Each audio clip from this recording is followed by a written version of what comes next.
Interesting news ऐसी कि आप लोगों को भी यकीन नहीं होगा कि क्या वाकई में सर ऐसा हो सकता है, लेकिन फिर भी हम आपके साथ साझा ज़रूर करेंगे। पता है क्या हुआ है? नाटो मालूम है आपको? नाटो, अरे वही नाटो जिसके साथ जुड़ने के चलते यूक्रेन के ऊपर रशिया हावी हो गया। सुना तो होगा, कहानी तो बहुत अच्छे से मैंने बताई ही है कि यूक्रेन को असल में किस चीज़ का पनिशमेंट भुगतना पड़ा। इसी बात का ना कि वो नाटो का दोस्त बनना चाहता था, नाटो के साथ उठना बैठना चाहता था। सोचो कितना बुरा लगेगा रशिया को जब ये पता चलेगा कि इंडिया भी नाटो के साथ बैठक किया था। आप कह रहे हैं गुरु जी क्या बात कर रहे हैं आप? रशिया को बुरा लगेगा ये सुनकर कि हम नाटो के साथ बैठ उठ रहे हैं। हमें तो खुद को बुरा लग रहा है ये सुनकर कि हम नाटो के साथ कब बैठ लिए। साथियों, हाल ही में एक मीडिया रिपोर्ट्स के माध्यम से ये जानकारी बाहर आई, और जानकारी पता है किसने निकाली? इंडियन एक्सप्रेस ने। और उसने कहा कि इंडिया वाले 12 दिसंबर 2019 को नाटो के अधिकारियों के साथ ब्रसेल्स यानी बेल्जियम की राजधानी में बातचीत करके आ चुके हैं। भाई साहब, आपके दिमाग में भी एकदम झन्नाटा आना चाहिए। क्या बात कर रहे हो सर, ऐसा हुआ है क्या? थोड़ा इंटरेस्टिंग स्टोरी लग रही है कि नहीं लग रही है? सोच के देखो, नाटो के साथ में हमारी भी बातचीत हुई है। आप कहेंगे आप तो ऐसे कह रहे हो जैसे देश की आज़ादी के बाद आज तक हमने नाटो से बात ही नहीं करी। हाँ, तो मैं ऐसे ही कह रहा हूँ कि हमने आज तक बात नहीं करी। आपको पता है, हम शुरुआत से ही गुट निरपेक्ष नीति के पालन करता रहे हैं। अब आप में से कईयों को इस समय दिक्कत होना शुरू हो गई। अरे सर, बात नाटो नाटो कर रहे हो, बता भी दो ये नाटो है क्या। देखिए, अगर आप अंतर्राष्ट्रीय रिश्तों में बहुत पुराने हैं तब तो आपको सब पता होगा, नहीं भी पता है तो एक लाइन में जान लीजिए। जब सेकेंड वर्ल्ड वॉर ख़त्म हुआ ना, तो सेकेंड वर्ल्ड वॉर के अंदर जीतने वालों के अंदर अमेरिका, यूएसएसआर जो पहले रूस का पूर्ववर्ती देश, यूएसएसआर, फ्रांस, ब्रिटेन, ये देश थे जीतने वालों के अंदर। लेकिन यूएसएसआर को अमेरिका की एक बहुत गंदी आदत लगी, और वो ये कि यार तुमने है ना परमाणु बम फोड़ दिया जापान के ऊपर और हमें बताया नहीं। अमेरिका से पूछा ऐसा क्यों किया? अमेरिका ने कहा कि यार तुमको बताते ना, तुम्हारी दिक्कत ये है कि तुम थोड़े साम्यवादी विचार के आदमी हो, तुम्हारे साथ हमारी पूंजीवादी नीतियाँ बैठती नहीं हैं। बोले क्यों? बोले यार हम लोग ना मार्शल प्लान लेकर जो युद्ध में खर्चा हुआ है ना उसकी वसूली करेंगे अब। यूएसएसआर ने कहा सुनो, हमें आपके साथ नहीं उठना बैठना इस चीज़ के मामले में, और सुनो विचार के मामले में अगर हम दोनों सही रहें, अलग अलग रहें तो भी कोई दिक्कत नहीं है। मतलब ये हुआ कि जीतने के बाद दोनों बड़ी शक्तियां एक दूसरे से फिर अलग हो गई। अमेरिका को लगा कि यार देखो आज तो हम युद्ध जीत गए, लेकिन जीतने वाले ही देशों में से एक देश है यूएसएसआर। कल को पता चला कि यार ये हमारे ऊपर अटैक वटैक कर दिया तो दिक्कत हो जाएगी। अमेरिका डर गया, और जो डर जाते हैं ना वो अपने जैसे लोगों की भीड़ इकट्ठी करते हैं। अमेरिका के दो देश, आप पूछेंगे अमेरिका के दो देश? अरे भैया, उत्तरी अमेरिका के दो देश, एक का नाम यूएसए, एक का नाम कनाडा। इन दोनों ने मिलके अटलांटिक ओशियन के पड़ोस में स्थित यूरोपियन देशों को पकड़ा। बोले आओ गरीबों, तुम लोगों को आपस में मिलाकर एक जानकारी देते हैं। अब आप पूछेंगे सर गरीबों क्यों बोल रहे हो? क्योंकि बेटा यूरोपियन देश जितने थे ना, जो युद्ध में बर्बाद हो लिए थे, ये जो ब्रिटेन है, फ्रांस है, जर्मनी है, ये युद्ध में एकदम ही छन गए, क्योंकि वर्ल्ड वॉर 1 और वर्ल्ड वॉर 2 के 40 साल के कुल इतिहास में ये निपट गए। इतनी बुरी हालत हो गई कि अमेरिका ने पैसे दे दे के इनके घर चलाए। ठीक है, बोले गरीबों आओ, तुम्हारी सुरक्षा की गारंटी देते हैं हम। बोले क्या? बोले अपन सब लोग मिलकर के ना एक ग्रुप बनाते हैं। बोले ठीक है, उसमें क्या होगा? उसमें हम कस्में खाएंगे। बोले क्या कस्में खाएंगे? कि अगर हमारे किसी भी एक देश के ऊपर यूएसएसआर ने या दुनिया के किसी भी देश ने आंख उठाकर देखने की कोशिश करी तो हम सब एक साथ भौं भौं करने लग जाएंगे। मतलब हम सब लोग एक साथ उसके खिलाफ लड़ाई करने लग जाएंगे। बोले हाँ, आइडिया तो अच्छा है। और इस प्रकार से स्थापना हुई यूरोप के देश बेल्जियम की राजधानी ब्रसेल्स के अंदर नॉर्थ एटलांटिक ट्रीटी ऑर्गेनाइजेशन की। तो ये एटलांटिक शब्द कहाँ से आया? अमेरिका और यूरोप के बीच में जो अटलांटिक ओशियन है उसी के तो इर्द गिर्द के दोनों देश थे जो आपस में जुड़ करके नाटो बना लिए थे। ठीक है साहब, नाटो बन गया, बात हो गई। आज उस नाटो में जो यूएसएसआर के डर से बना था 30 देश हैं, 28 यूरोपियन हैं और 2 देश अमेरिकन हैं। कौन कौन से? यूएसए और कनाडा। ठीक है साहब, आगे की बात क्या है? फिर सर यूएसएसआर ने कुछ नहीं किया क्या? मतलब जब उसको पता चल गया कि यार ये लोग हमारे खिलाफ इस प्रकार की कॉन्स्पिरेसी कर रहे हैं, तो फिर उसने कुछ किया नहीं क्या? किसने? यूएसएसआर ने किया ना।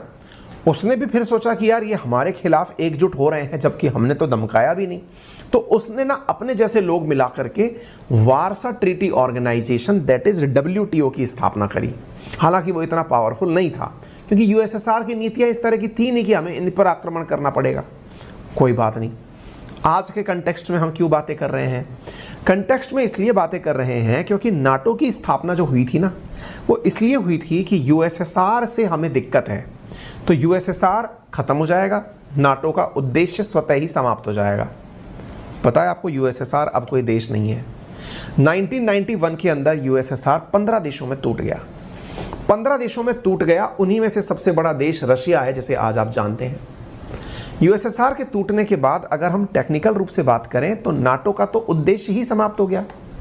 अगर मैं ये कहूं कि नाटो होना चाहिए या नहीं होना चाहिए तो आंसर है नहीं। क्यों? क्योंकि नाटो जिस चीज़ के लिए बना था आज वो ख़त्म हो गया। अब आप पूछेंगे सर इस स्टोरी में हम कहाँ हैं? इस स्टोरी में आपकी एंट्री अब हो रही है। कैसे? 1947 में हम आज़ाद हुए, ब्रिटेन के उपनिवेश थे। मूल रूप से हम इस बात से नाराज़ थे कि यार हमसे बिना पूछे तुम लोग हमको वर्ल्ड वॉर में लड़ाने ले जाते हो, हमारे लोगों को मार डालते हो वहाँ ले जाके। इस चीज़ से हम नाराज़ थे, तो हमने कहा कि बेटा युद्ध एक बार बन जान दो हमको। ये वही वाली बात है, एक बार कलेक्टर बन जाए फिर बताएंगे हम क्या हैं। ठुकरा के मेरा प्यार मेरा इंतकाम देखेगी। इंडिया ने कहा कि बेटा 1947 में हम आज़ाद हो गए और अब हम ना तुम्हारी तरफ बैठेंगे ना तुम्हारी तरफ बैठेंगे। मतलब ना तो नाटो की गोदी में बैठेंगे और ना ही WTO की गोदी में बैठेंगे, हम अपनी राग गाएंगे। इंडिया ने अपने जैसे नव युवकों को चुना।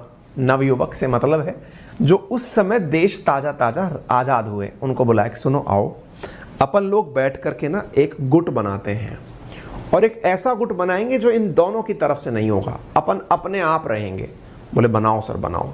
हमारी तरफ से नेहरू जी थे, 5 बड़े राष्ट्र के नेता थे। आप लोग गूगल करके हमें आंसर बता दीजिएगा। गुट निरपेक्ष नीति के संस्थापक सदस्यों में 5 बड़े नेता एनी टाइम आपको याद होने चाहिए, मुझे कमेंट बॉक्स में बता दीजिएगा। उनमें नेहरू जी भी एक थे। हमने नाम से नॉन अलाइन मूवमेंट नाम से एक आंदोलन शुरू किया। कहा कि ना हम USA के साथ रहेंगे ना हम USSR के साथ रहेंगे, हम तो अपने हैं और अपने रहेंगे। मतलब हमें अगर नाटो वाले देशों से ज़रूरत पड़े या USSR वाले देशों से ज़रूरत पड़े, हम अपने हितों की रक्षा खुद करेंगे। हम ताकतवर नहीं हो गए थे, बस हम ग्रुप का हिस्सा नहीं होना चाहते थे। हमें डर था कि कहीं फिर से ये हम लोगों को गुलाम ना बना लें। ठीक है, हमने इस नीति का बड़े लंबे समय तक पालन किया। इवन 1991 में जब USSR टूट गया तब लोगों ने हमसे कहा कि भाई एक बात बताओ, अब तो USSR भी नहीं बचा, तो फिर आपके नाम का उद्देश्य क्या रह गया?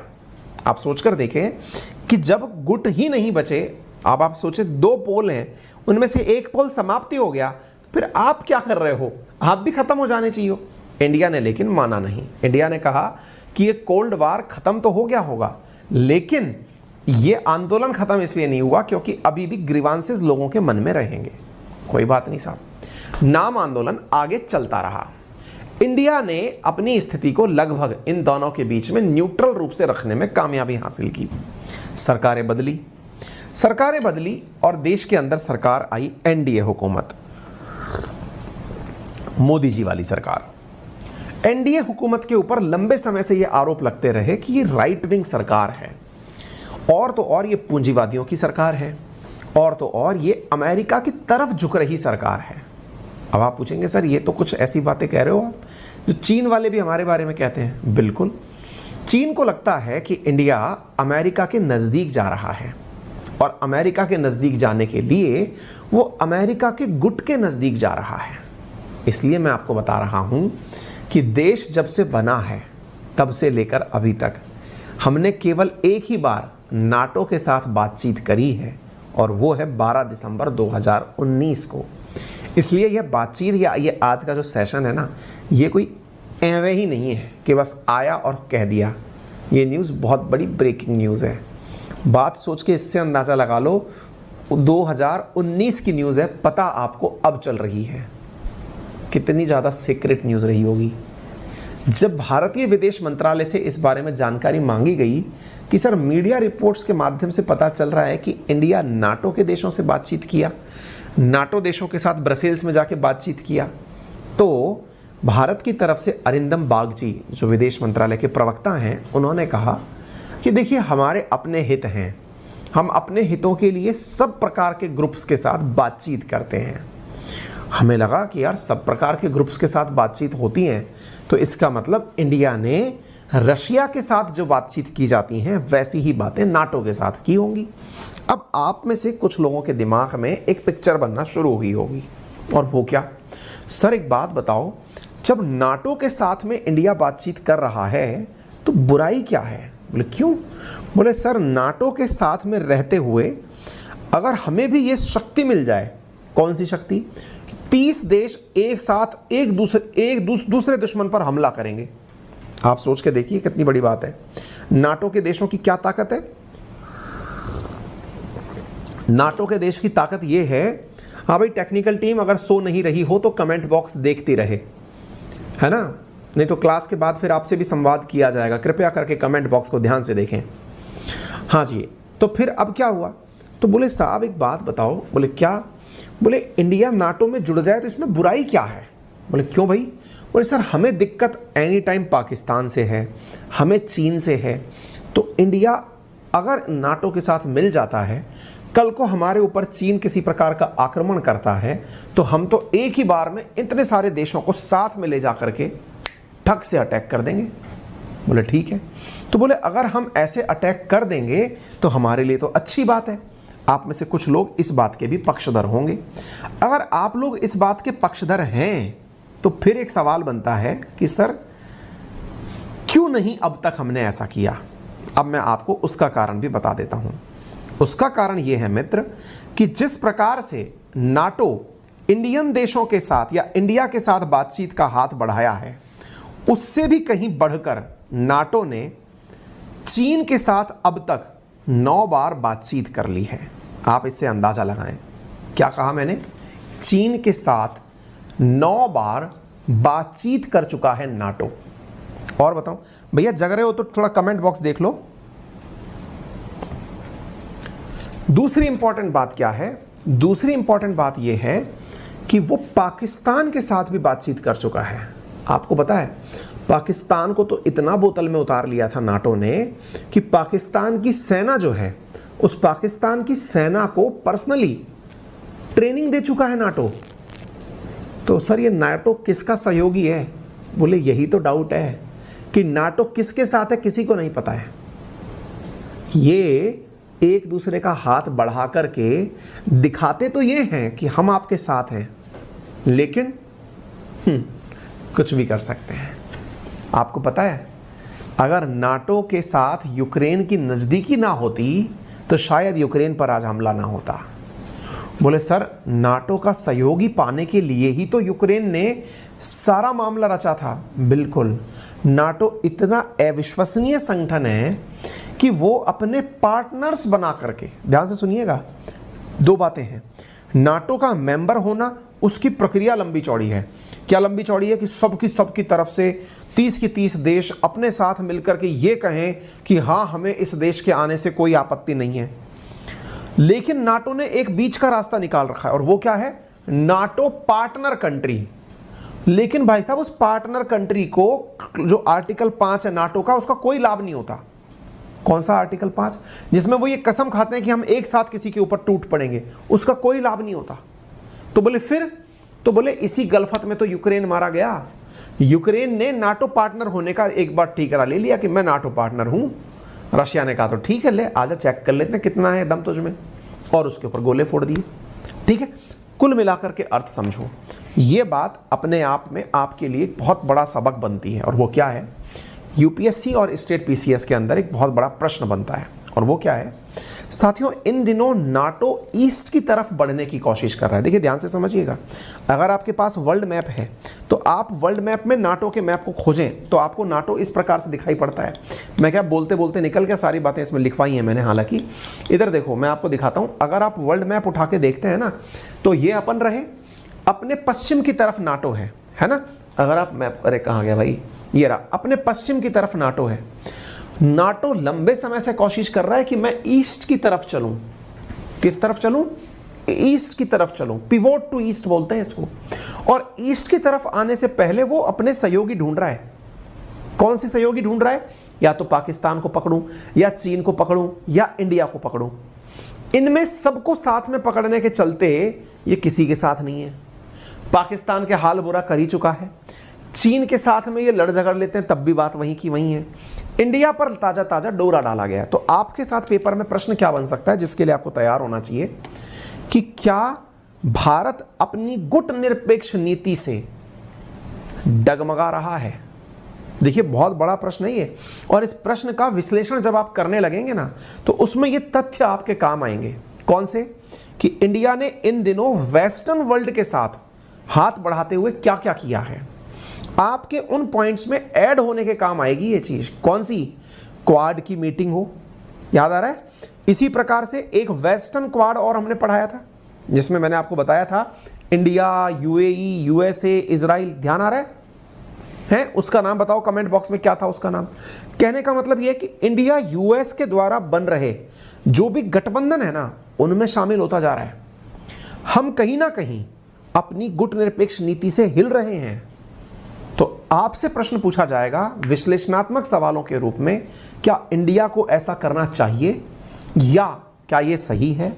देखिए, मैं आपको दो बड़े पॉइंट यहां पर दे देता हूं जो आपको आंसर में काम आएंगे, और वो क्या है?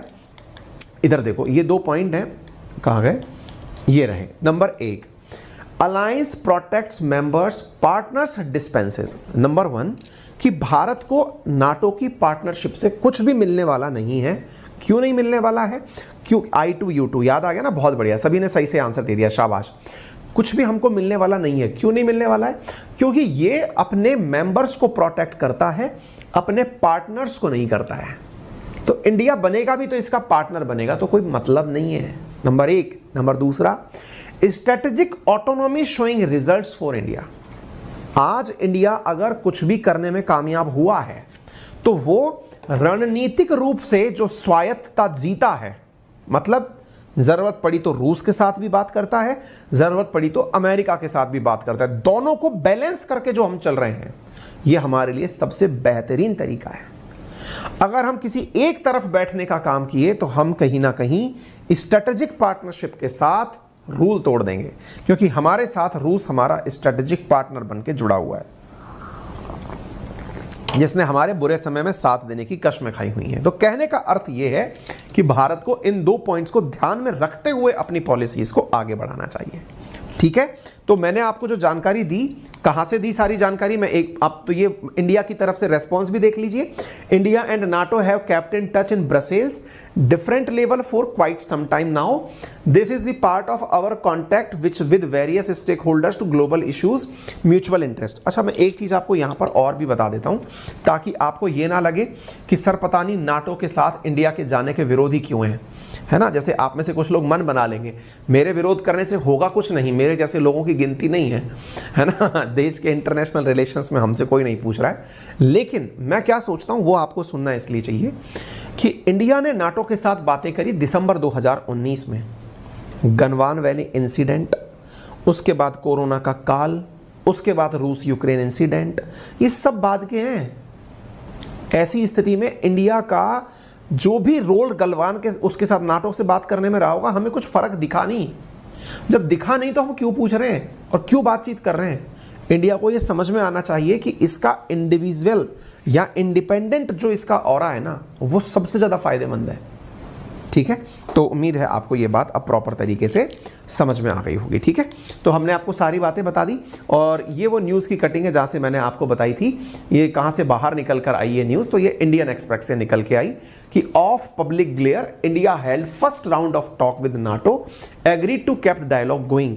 हमने इवन 2020 में इनसे दोबारा बातचीत करने का सोचा था, लेकिन फिर कोरोना आ गया, और कोरोना से ये जितना डरते हैं ये सबको पता है।